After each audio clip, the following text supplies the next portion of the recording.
Esta es una breve reflexión sobre el transgenerismo. No soy un experto en el tema y por tanto mi intención no es sentar cátedra. Simplemente pretendo plantear una serie de dudas y cuestiones que considero que pueden o no ser relevantes. Tampoco es una defensa ni una crítica del transgenerismo o de sus reivindicaciones, sino más bien un análisis de algunas de sus posibles implicaciones. Aún así, comprendo que reflexionar y teorizar sobre algo que afecta a la identidad y a la vida de miles de personas en el mundo puede ser interpretado por algunos como un acto violento. Así que pido disculpas de antemano si alguien se siente ofendido por algunas de las cosas que voy a decir a continuación. No es esa mi intención, pero asumo toda la responsabilidad. Finalmente, no utilizo lenguaje inclusivo. En términos generales, el transgenerismo no solo pone en entredicho la concepción tradicional de lo que es ser hombre o ser mujer, o incluso el hecho mismo de que solo existan dos géneros y que la sociedad deba organizarse en torno a ellos. El transgenerismo es una categoría que se niega a sí misma, puesto que las personas transgénero buscan, por definición, ser reconocidas por la sociedad no como transgénero, sino como mujeres, hombres o cualquier otra identidad de género. Lo transgénero no es solo un paraguas conceptual que engloba todas esas identidades de género posibles, sino que hace referencia a todas aquellas personas cuya identidad o expresión de género no se corresponde con el sexo que se les asignó al nacer. Definir a alguien como transgénero implica, inevitablemente, referirse a esa discordancia y aceptarla como punto de partida. El transgenerismo, por tanto, alude a la propia discriminación a la que pretende poner fin, pero de una manera mucho más radical que cualquier otra categoría conceptual que se haya constituido en sujeto de reivindicación. Esto no es algo nuevo ni exclusivo del transgenerismo. Es ya un debate clásico dentro del feminismo si el organizar el movimiento en torno a la categoría de mujer no implica, en cierto sentido, aceptar y perpetuar las coordenadas del orden patriarcal contra el que se pretende luchar. Sin embargo, la categoría mujer no está ligada consustancialmente a una posición subalterna dentro del orden social, sino que dicha posición es algo contingente e histórico, que precisamente por eso se puede transformar y cambiar sin que ello disuelva la propia categoría de mujer. Pero no ocurre lo mismo con lo transgénero, pues el concepto alude directamente a la situación de opresión que se considera injusta, esto es, aquella situación en la que la sociedad le asigna un género al sujeto con el cual éste no se siente identificado. Uno es transgénero en tanto en cuanto es víctima de esa opresión. La opresión en este caso no es algo contingente, sino necesario para pertenecer a la categoría de lo transgénero. Poner fin a la discrepancia entre el género asignado y el género con el que el individuo se identifica disolvería necesariamente la propia categoría de lo transgénero.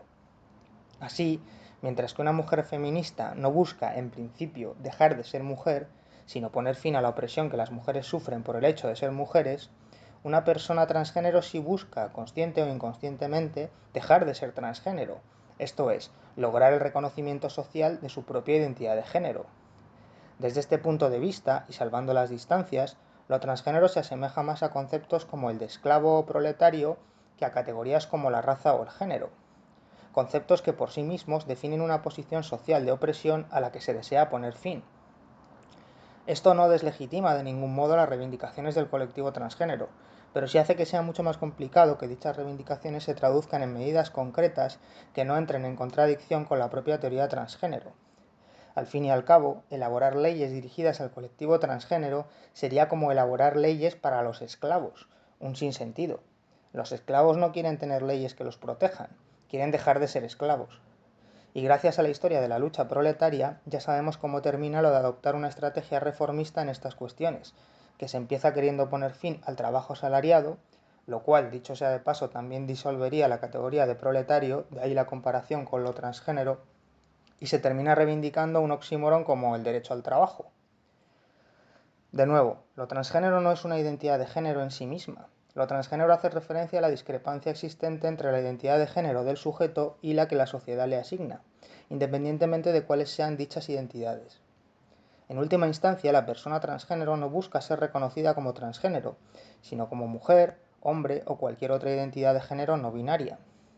Por ello, el transgenerismo como teoría y como movimiento apunta en realidad mucho más alto que a la simple obtención de una serie de medidas en contra de la discriminación del colectivo transgénero, ya que cuestiona radicalmente la concepción tradicional de los géneros.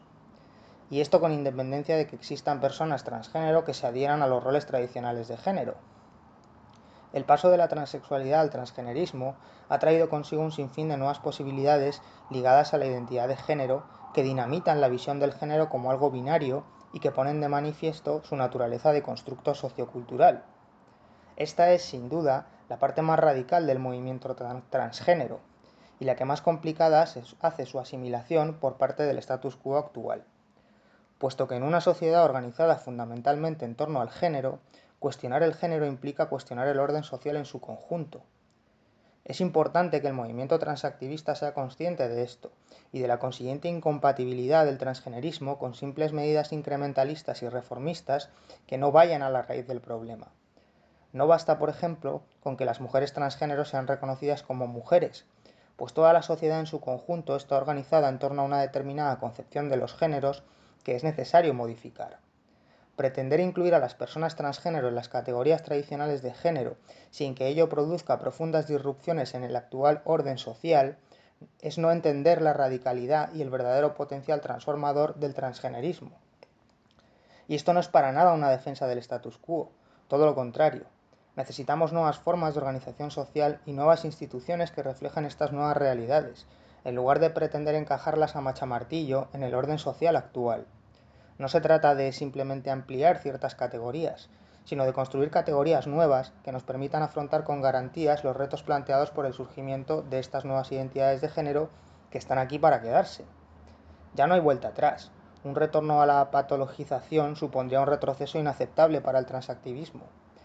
Pero una simple asimilación de lo transgénero por parte del sistema vigente tampoco es suficiente, ya que ello implicaría un claro perjuicio para aquellas personas con identidades de género menos convencionales, así como un desperdicio del verdadero potencial transformador del transgenerismo.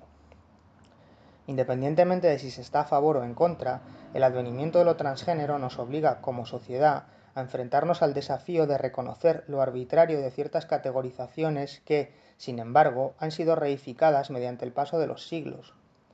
Es por eso que una mujer transgénero compita en un deporte en la categoría de mujeres nos parece algo injusto, porque hemos interiorizado como algo obvio que las mujeres se encuentran, por lo general, en desventaja física con respecto a los hombres. Sin embargo, también se podría decir que ciertas razas poseen ventajas físicas y fisiológicas con respecto a otras. Eso también es un hecho biológico. Y no por ello hemos creado categorías deportivas en base a la raza. E incluso en aquellos deportes en los que el poderío físico no es tan determinante, seguimos separando a los deportistas en función de su género antes que de cualquier otra característica. La realidad es que, a poco que se analice, la organización de la sociedad en base al género es solo una posibilidad entre muchas, algo que va más allá de cualquier imperativo biológico y que dista mucho de ser una obviedad. Recordemos siempre que si la realidad no encaja en una teoría, es la teoría la que tiene que ser modificada. Es esta la máxima sobre la que se articula el progreso científico. Todas nuestras categorías, incluidas las científicas, no son sino constructos socioculturales producidas por la propia humanidad para hacer frente a los problemas planteados por la realidad. Y cuando algunas de estas categorías se quedan obsoletas y dejan de resultar funcionales, es el momento de cambiarlas. Es lo que hemos hecho siempre, a lo largo de toda nuestra historia. Y aunque algunos critiquen al transgenerismo por ser una teoría puramente ideológica, que no tiene en cuenta la realidad biológica, lo cierto es que es la realidad sociológica de lo transgénero la que ha desbordado por completo muchas de nuestras categorías conceptuales. Así las cosas, ¿quién da realmente la espalda a la realidad? De nuevo, lo transgénero está aquí para quedarse y nos plantea retos y desafíos a los que debemos hacer frente. Podemos seguir apelando a la biología como una suerte de dogma inviolable que debe ser respetado por encima de todo, o, por el contrario, podemos reconocer que la biología también forma parte de nuestra cultura, que es solo una herramienta más de las muchas que tenemos a nuestra disposición, y que los hechos biológicos no tienen por qué dictaminar cómo nos organizamos socialmente. Al fin y al cabo, como ya dije en un vídeo anterior, si existe una naturaleza del ser humano es, en todo caso, la de trascender continuamente sus propias supuestas limitaciones biológicas. Apelar a la biología para justificar el status quo es un truco muy viejo, pero sobre qué hechos biológicos queremos basar nuestra forma de organización social, si acaso queremos hacerlo en absoluto, es siempre una decisión política que no podemos eludir.